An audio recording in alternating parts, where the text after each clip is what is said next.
누가복음 17장 26절에서 33절 노아의 때에 된 것과 같이 인자의 때에도 그러하리라.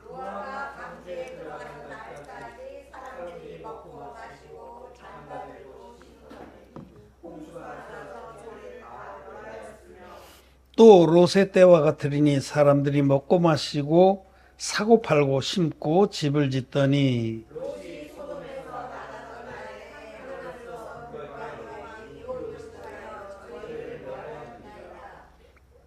인자에 나타난 날에도 이러하리라.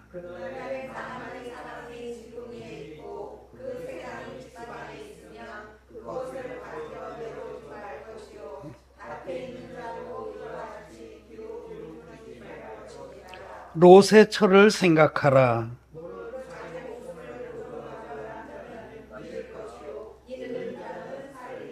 아멘. 네, 성도 여러분 안녕하십니까?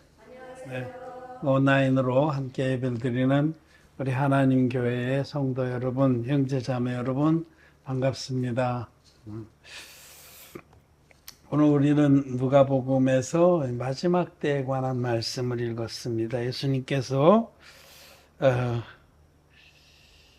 제자들에게 이 마지막 때에 일어날 일들을 말씀해 주셨는데 그 중에 한 부분입니다. 마지막 때에 우리 주님이 다시 오십니다. 인자, 여기 인자라고 그러는데 인자에 나타난 날, 우리 주님은 반드시 다시 한번 오십니다. 초림의 주님은 우리의 모든 죄를 없애신 일을 완성하시고 하나님 보좌 우편으로 가셨습니다. 예수님은 하나님의 아들이신데 이 땅에 육신을 입고 오셔서 세례로 우리의 모든 죄를 당신 육체에 다 짊어지시고 십자가에 못 박혀서 흘리신 피로 우리의 모든 죄를 깨끗이 대속하시고 죽으셨다 사흘 만에 부활하셔서 하나님 보좌 우편으로 승천하셨습니다. 그리고 다시 오실 겁니다. 때가 되면 마지막 때에 하나님의 복음이 충분히 전파됐을 때에 오신다고 하셨어요. 그래서 우리가 지금 그런 시대를 맞고 있습니다. 지금 다니엘서에 예언한 대로 정말 전 세계가 속히 왕래하고 모든 정보를 순식간에 주고받는 그런 때가 됐습니다. 모든 사람들이 신속히 왕래.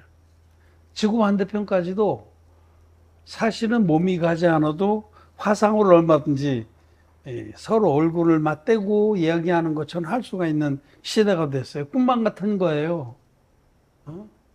우리가 한 20년 전만 해도 이렇게 이런 시대가 속히 오리라고 생각 못 했는데 이제 인공지능의 시대가 돼서 이미 인공지능에 관한 학자들도 자기들도 이해하지 못하는 일이 벌어지는 거예요. 인공지능 자체가 스스로 공부를 해서 스스로 발전시켜요. 근데 그거를 개발한 사람들도 따라갈 수 없는 정도로 빠른 속도로 인공지능 자체가 그야말로 모든 세상의 정보와 지식들을 다 흡수하고 더 발전시키는 거예요.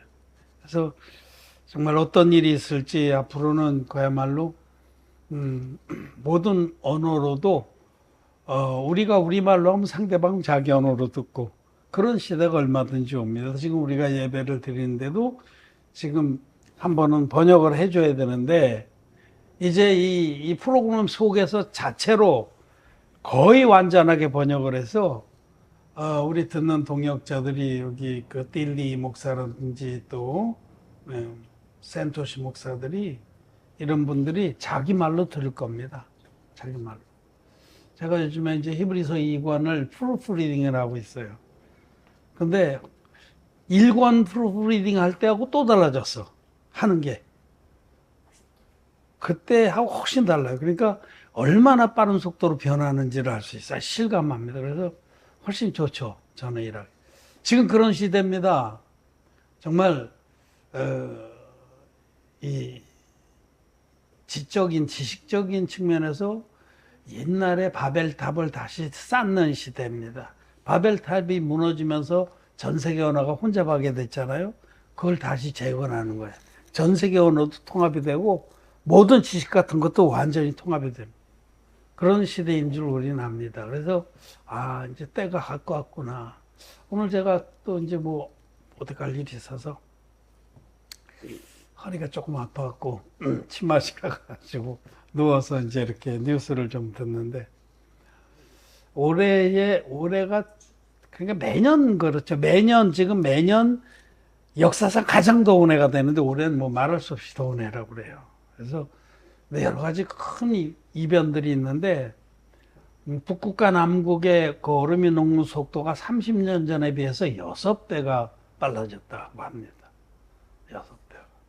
몽블랑에 있는 그 만연설은 하루에 뭐 몇 센치씩 줄어드는데 거의 거의 재앙적인 수준으로 그러고 아마존 강은 전 세계에서 가장 수량이 풍부한 강입니다.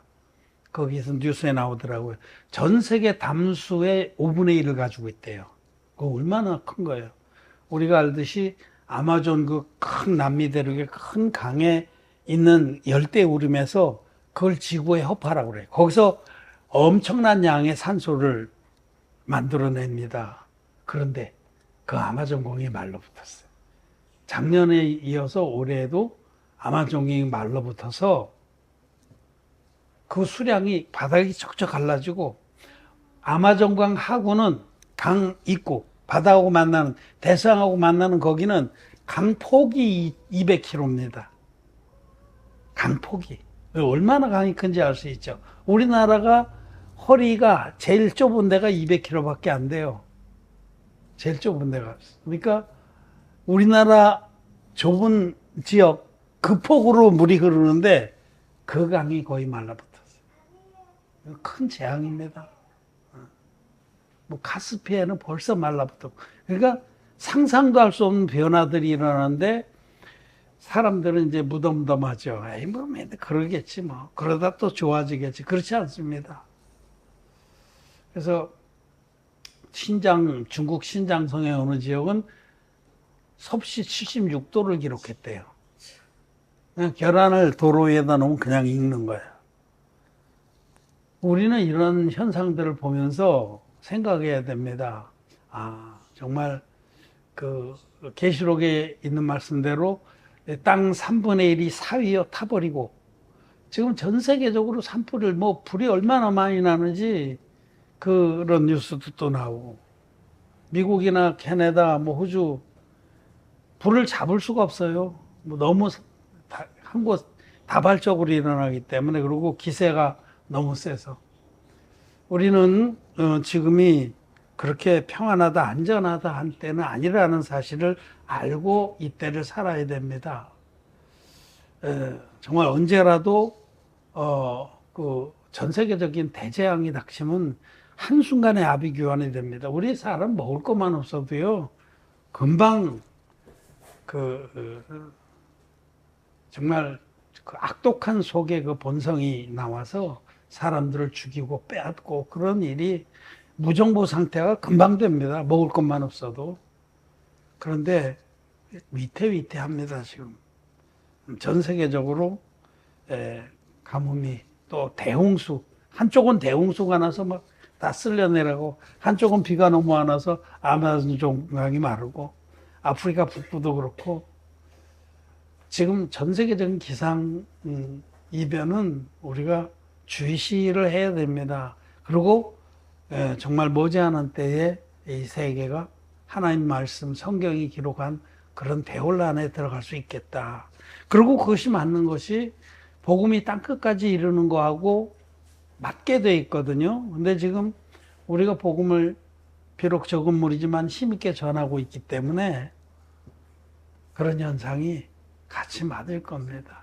저는 그렇게 생각하고 정말 더 초놈을 아껴서 복음을 위해서 일하고자 합니다. 얼마 남지 않았다고 믿기 때문에 이 지금 누가복음에서는 17장에 예수님이 마지막 때에 있을 일들을 말씀하셨어요.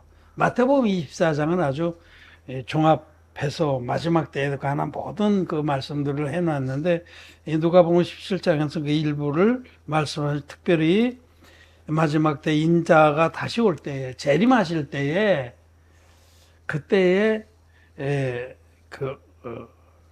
그때도 역시 노아의 때 같고 또 롯의 때 같을 것이다. 마지막 때 믿음을 찾아보겠느냐, 그렇게 말씀하셨어요. 마지막 때 사람들은 믿음을 다 잃어버립니다.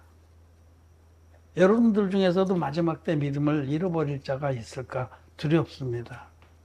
그래서 정말 끔찍한 그런 대재앙을 만나면서 하나님의 말씀이 그대로 이루어지는 그때에 믿음이 없어서 갈팡질팡하다가 끝내는 롯의 처같이 멸망을 당할까 두렵습니다. 우리가 할 것은 분명하게 주님은 다시 오십니다. 그리고 다시 오실 때의 징조들을 볼 때 그리 멀지 않았다라고 우리는 믿습니다. 어떤 이단들처럼 뭐 몇 년, 몇 월, 며칠 나오신다, 그렇게 말할 수는 없어요. 그러나 우리는 멀지 않았다는 믿음으로 사는 것이 올바릅니다. 또 실제로 시대의 징조가 그렇고, 또 우리는 말씀을 믿습니다. 그런데 오늘 여기 말씀하시기를 32절에 롯의 처를 생각하라 그러셨어요. 이 말씀을 오늘 우리는 좀 나눌까 합니다. 롯의 처를 생각하라. 롯의 처는 그 롯이 이 소돔 땅으로 이제 이사를 해서 거기서 살다가 소돔과 고모라 그 지역의 사람들이 너무너무 악하기 때문에 하나님께서 그들을 심판하셨습니다. 그는 소돔과 고모라 땅을 심판하신 것은, 불로 심판한 것은 앞으로 이렇게 하시겠다는 예표입니다. 앞으로 성경에 분명히 노아의 때 물로 한번 세상을 심판해서 새로운 세상을 열어주셨는데, 이 하늘과 땅은 한 번 더 불로 심판하기 위해서 보존되었다라고 말씀합니다. 이 마지막 때는 불로 심판하십니다. 소돔과 고모라 땅에 불과 유황으로 비같이 내려서 그 땅이 완전히 불타서 없어졌듯이, 그렇게 이 마지막 때는 그렇게 불로 심판하실 겁니다. 그런데 그때에 소돔 땅에 살고 있던 롯의 가족이 하나님의 그 공의를 입어서 그 멸망에서 건짐을 받았거든요. 그 하나님의 사자가 뒤를 돌아다보지 말고 내가 지시한 산으로 가라, 뛰어라. 절대 뒤를 돌아보지 말라고 그러는데 롯의 처는 돌아봤습니다. 왜 돌아봤을까요? 두고 오는 재산이 아까워서 돌아본 겁니다. 롯이 아브라함과 같이 있으면서 큰 재산을 맡습니다. 그 재산 때문에 아브라함과 갈라서게 된 거예요. 자기도 종들이 있고 가축이 많았어요. 근데 가만히 생각하니까 이 아브라함 큰아버지 밑에 아브람이 없잖아요. 원래 큰아버지라는 뜻입니다. 큰아버지 밑에 내가 계속 있다는, 내 것을 내 것이라고 제대로 재산권을 행사 못하겠다는 그런 의구심도 들고, 큰아버지를 떠나면 내가 더 잘 될 것 같아요. 왜냐면 아브라함은 이 척박한 산지에 거 있거든요. 근데 자기가 알기로 요단강 하구 쪽에 그 물이 많고 초원이 펼쳐지는 그 땅을 가고 싶은 거예요. 그래서 아브라함과 결별을 했습니다. 롯이 아브라함과 결별해서 아브라함을 떠났는데, 그 결과 어떻게 되냐면 비참하게 된 거예요. 떠나가서 정말 모든 면에 영육간에 잘 됐으면 얼마나 좋겠어요. 그러나 하나님 하나님의 교회를 떠난 거거든요. 아브라함을 떠났다는 건. 하나님 교회를 떠나서 자기의 욕망을 따라갔지만 비참하게 됐습니다. 아마 재산도 뭐 크게 증식도 못했을 거예요. 왜냐하면 소돔 사람들이 만만치 않은데 거기서 천더기가 됐습니다. 소돔 사람들이 롯을 인정 안 했어요. 네가 객지에서 들어온 놈이 여기 와서 우고하면서 우리의 선생이 되려 하느냐, 무시했습니다. 사실 롯은 아브라함을 갈대아 우르부터 쫓았던 괜찮은 사람이었어요. 거기서부터 계속 쫓아서 하란에서 같이 머물다가 거기서 아브라함이 떠난다니까 또 따라갔어요. 그러니까 롯은 괜찮았다고 봐요, 영적으로. 그런데 문제는 저기 롯의 처를 생각하라니 말씀에서 보듯이 문제는 롯의 처였어요. 아브라함과 롯 가족의 행로들을 쭉 보고 그의 말로까지 볼 때 롯의 처가 문제였습니다. 롯의 처가 마음이 정해지지 않은 거예요. 복음을 정말 생명처럼 귀하게 여기고 복음과 함께 동사, 같이 일하고자 하는 마음이 없었습니다. 롯의 처는 복음을 오래 듣고 하나님 말씀을 오래 들었지만 실제 그 마음이 물질에 가서 있었다는 거죠, 세상에. 그래서 그 마음 때문에 롯의 처는 자기 남편이 아브라함과 동행을 하고 이제 계속 자기 남편을 긁었을 겁니다. 그렇게 저는 봐요.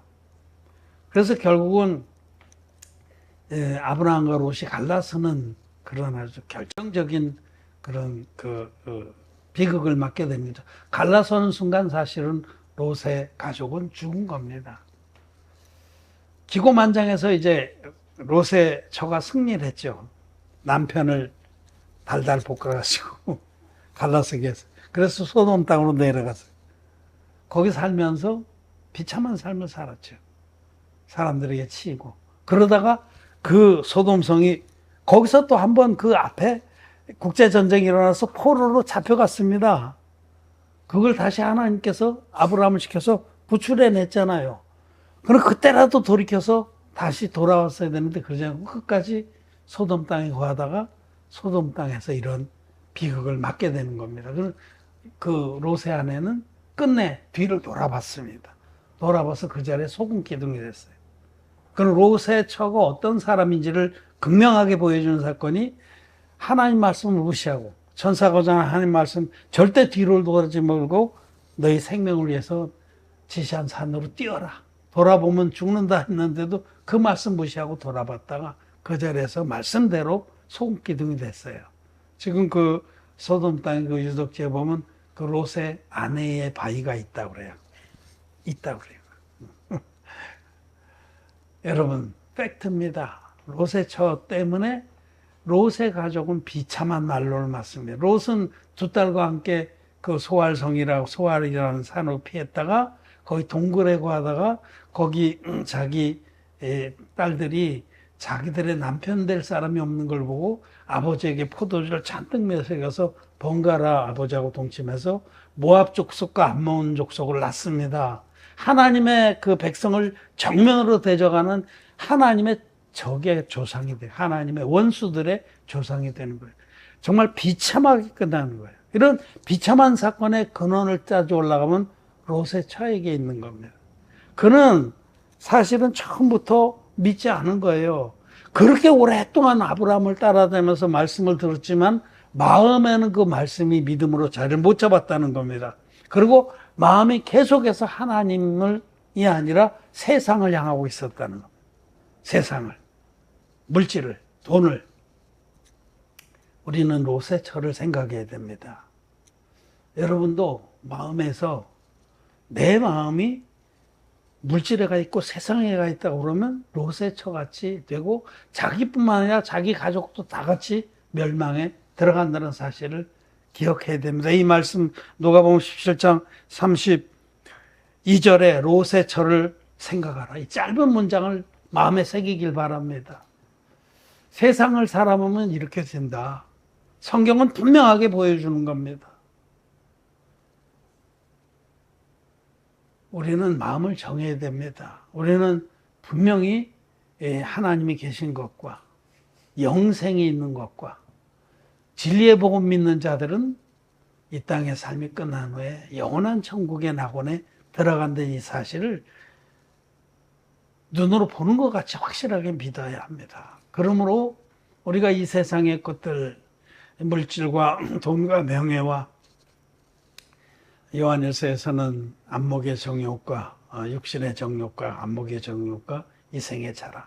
이 세상, 하나님과 반대되는 이 세상에 쏟아진 마음, 이것을 다스리지 않으면 안 돼. 이거는 거듭난 자는 다스릴 수 있어요. 왜냐하면 성령이 계시기 때문에. 성령이 계시기 때문에 자기의 육신의 집착을 끊어버리고 하나님 기뻐하신 뜻을 향할 수가 있어요. 왜냐하면 죄사함 받은 자들은 선한 양심이 있기 때문에 그런 겁니다. 여러분, 진리의 말씀으로 보면 이 세상은 다 지나가는 겁니다. 이 세상 지나가는 거잖아요. 하나라도 가져갈 것이 있습니까? 우리가 부모로부터 적신으로 나왔는데 적신으로 돌아가려고 죽을 때 아무것도 못 가져가요. 또 이 세상의 삶이라는 것은 그냥 다 지나가는 겁니다. 우리는 이 땅에, 거듭난 우리들은 이 땅에 남은 생애를 나그네와 행인처럼 살아야 된다라고 성경은 말씀합니다. 아브라함은 이삭과 야곱과 더불어 그 아브라함의 삶은 천국의 본향을 사모하면서 나그네처럼 살았어요. 그래서 어딜 가든지 집을 짓지 않았어요. 천막을 치고. 여긴 지나가는 행인이다, 우리는. 하나님의 뜻만을 쫓았다는 거죠. 그 나라와 그 의를 구했다는 겁니다. 아브라함 믿음으로 의롭게 된 다음에 오직 영원한 천국 도성, 영원한 우리의 집을 향해서 나아간 나그네였다라는 것인데, 우리는 아브라함의 믿음을 본받는 자가 되어야 하죠. 롯의 철을 본받아서는 안 됩니다. 자기만 죽는 게 아니라 자기 가족을 다 죽이는 겁니다. 롯의 결론은 어떻게 되는지 우리가 다 알잖아요. 얼마나 비참하고 얼마나 하나님과 원수가 됐습니까? 근데 롯은 정말 괜찮았어요. 그런대로 의인 롯의 심령이 상하니라. 그런데 결론적으로 롯의 첫 때문에 같이 멸망을 한 겁니다. 비참한 암몬과 모압 족속의 조상이 되고 자기 딸들하고 부끄러운 일을 벌릴 수밖에 없었던 그런 비참한 그런 운명이 됐다는 겁니다. 히브리서 12장 말씀을 보고 정리하겠습니다. 히브리서 12장 15절 시작. 너희는 돌아보아 하나님의 은혜에 이르지 못하는 자가 있는가 두려워하고 또 쓴 뿌리가 나서 괴롭게 하고 많은 사람이 이로 말미암아 더러움을 입을까 두려워하고. 정말 우리는 돌아보아서 이 생명의 복음, 이 축복의 복음에서 떨어지는 자가 있을까 돌아봐서 있으면은 말씀으로 권고하고 또 보듬고 기다려주고 또 때로는 책망도 해서 정말 이 귀한 천하보다 귀한 이 영생의 생명을 잊지 않게 해야 됩니다. 그리고 또 돌아봐서 또 쓴뿌리가 나서 괴롭게 하고. 여기 쓴뿌리라는 말씀이 있어요. 쓴뿌리. 우리 마음은, 나무는 물을 찾아 뿌리를 뻗습니다. 나무는. 우리 마음도 자기가 좋아하는 것을 찾아서 뿌리를 뻗습니다.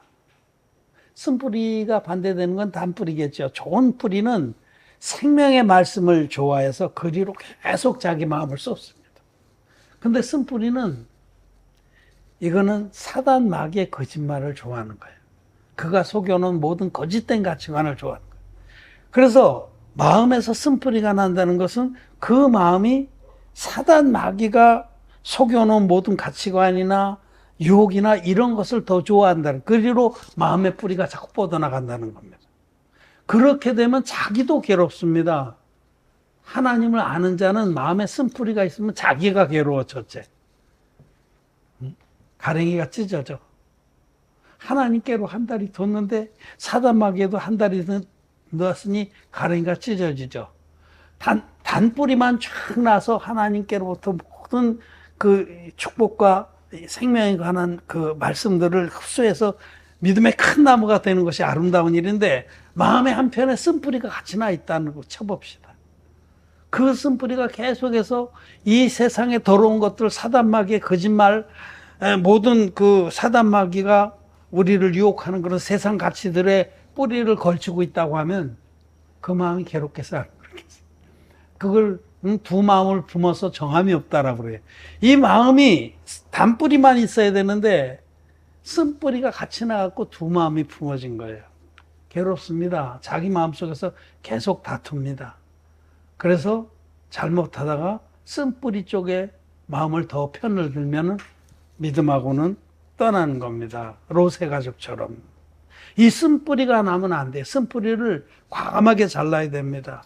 그것이 얼마나 거짓되고 헛된 줄 우리는 압니다. 쓴뿌리는 거짓된 겁니다. 그거는 마귀가 정말 온갖 그 음료처럼, 음료, 잠언서나 이런 거 음료가 많이 나오잖아요. 꼬셔가지고 택한 자들이라도 멸망을 시키려는 그런 유혹에 마음의 뿌리를 그쪽으로 자꾸 뻗으면 쓴뿌리가 승하면 죽는 겁니다. 갈등도 심하고 쓴뿌리가 나면 자기도 괴롭고 거기다가 다른 사람에게 그 악한 영향을 미칩니다. 롯의 저같이 자기 가족에게 계속해서 다투는 여자와 함께 사는 것은 시린이의 촌이라 아픔이 있는 거야. 롯이 얼마나 많은 아픔이 있었는가를 롯이 참 안 됐다 싶어요. 얼마나 옆에서 계속해서 쏘삭거렸겠어요. 당신 바보같이 아브라함 큰아버지 말만 듣지 마. 당신도 얼마든지 아브라함보다 더 창궐하게 될 수 있어. 내가 보기엔 당신이 더 똑똑해. 응? 그리고 뭐 그 밑에서 왜 이렇게 응? 그 밑에 시키는 대로 하고 그래. 이제 당신도 재산도 많고 종들도 있는데 떠나가자 우리. 옆에서 계속 긁으면은 안 넘어가는 남자 없죠. 그렇게 되는 거예요. 그 여기 롯의 처를 생각했다고 그래서 자기 아내만 자꾸 잡으려고 들지 마세요. 남자가 롯의 처 역할을 할 수도 있어요. 남자가 믿음이 없으면, 응? 자기 아내 붙잡고, 넌 그렇게 믿냐? 야, 그렇게 믿어서 되겠냐? 응? 하나님 뭐, 있으면 이렇게 되겠냐? 그렇게 한다고 하면은 자기가 남자도 롯의 처 같이 할 수가 있는 거고, 같이 공멸하는 겁니다. 가족이 다 지옥의 불에 들어가는 겁니다. 롯의 처를 생각해야 돼요. 마음에 쓴뿌리가 나면 그렇게 됩니다. 세상을 사랑하는 마음을 여전히 용납하고 두둔하면은 쓴뿌리가 나면 자기만 괴로울 뿐만 아니라 다른 사람에게도 더러움을 끼쳐서 같이 멸망하게 된다라고 말씀을 합니다. 우리는 오늘 이 말씀을 통해서 정말 마음을 정해야 됩니다. 믿음으로 사는 사람은 하나님을 의의 말씀을 경험하면서 넉넉하게 하늘의 축복을 받으면서 갈등하지 않고 마음이 평안합니다. 젖된 아이가 어머니 품에 있음 같이 평안하게 주님을 믿고 따르고 주님이 주시는 온갖 평안을 또 공급하심을 맛보고 삽니다. 여러분 제발 쓴뿌리가 난 것 같이 보이거든 말씀의 칼로 과감하게 끊어버리시고 단뿌리만 마음에 남겨두신 그런 믿음의 사람들이 되길 바라고 아브라함이나 이삭과 야곱처럼 나그네와 행인처럼 남은 때를 사는 믿음의 사람들로 우뚝 서기를 바랍니다. 말씀은 마쳤습니다.